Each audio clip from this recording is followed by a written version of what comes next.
Ah ben, un nouveau paysage, catastrophique. Et elles sont pas toutes finies de monter parce que normalement il y en a 15. Donc,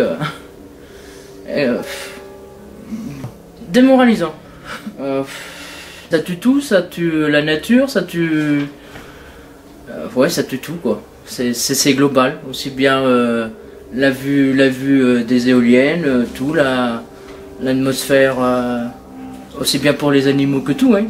Aujourd'hui, je veux être indemnisé. C'est surtout ça qui pour pouvoir soit déménager. Donc j'ai mis ma ferme en vente. J'ai vu des agences immobilières. Ils disent que quand il y a une éolienne ou un projet éolien dans un village et que les maisons sont à vendre, elles perdent 85% de la valeur. Donc c'est ce qui se passe chez moi. J'ai fait estimer ça pour la SAFER. Moi je voudrais ma ferme, elle valait au moins 1 million d'euros. Ils m'ont estimé à 160 000 euros. C'est vraiment, c'est sous pas de ma gueule. Donc je leur ai dit de marquer noir sur blanc, mais comme c'est encore un service de l'État, la SAFER, ils ne veulent surtout pas. Et ils ont dit, je leur ai posé pourquoi, ils me disent déjà, vous avez les éoliennes à côté, mais j'ai dit oui, mais c'est pas moi qui les ai voulu. Enfin vous, quand vous découvrez ça tous les matins, j'essaie de plus trop y penser, parce que ça tape un peu sur le moral quoi. Et au niveau de la santé, vous êtes inquiète pour votre santé?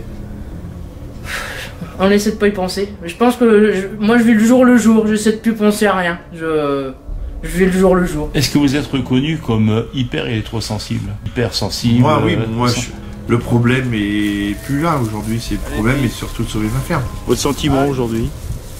Très stressé. C'est-à-dire? On attend le pire qui va arriver au mois de novembre avec la mise en route de 15 éoliennes en plus et d'une antenne relais qui s'est mise à côté des éoliennes.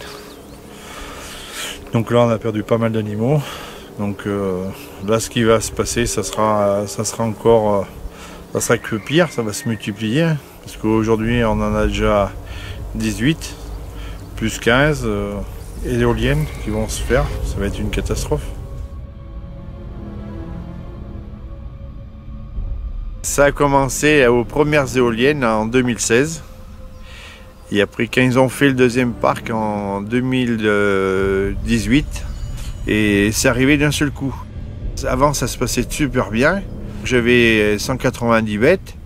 Aujourd'hui, il m'en reste que 35 avec les jeunes. Donc je me bats, donc ça fait depuis 2016. Donc on est en 2025. Donc il faut être acharné comme moi pour pouvoir tenir jusque là et être indemnisé.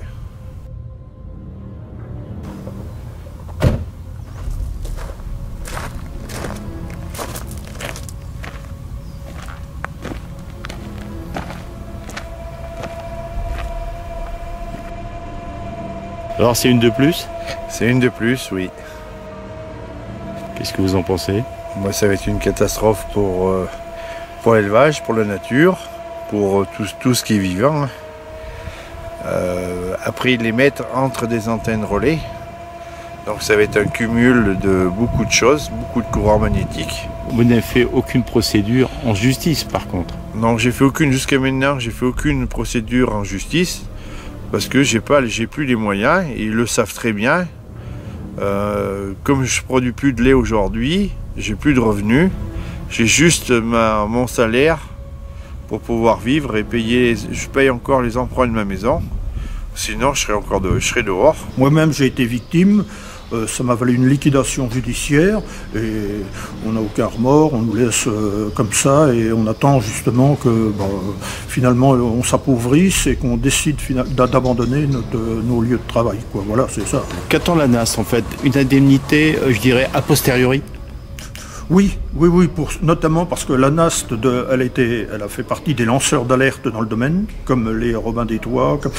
Parce qu'il y a quand même un nombre d'éleveurs aujourd'hui au niveau national qui sont vraiment frappés et qui sont totalement abandonnés et par les pouvoirs publics, par les chambres d'agriculture et par l'ensemble du para-agricole.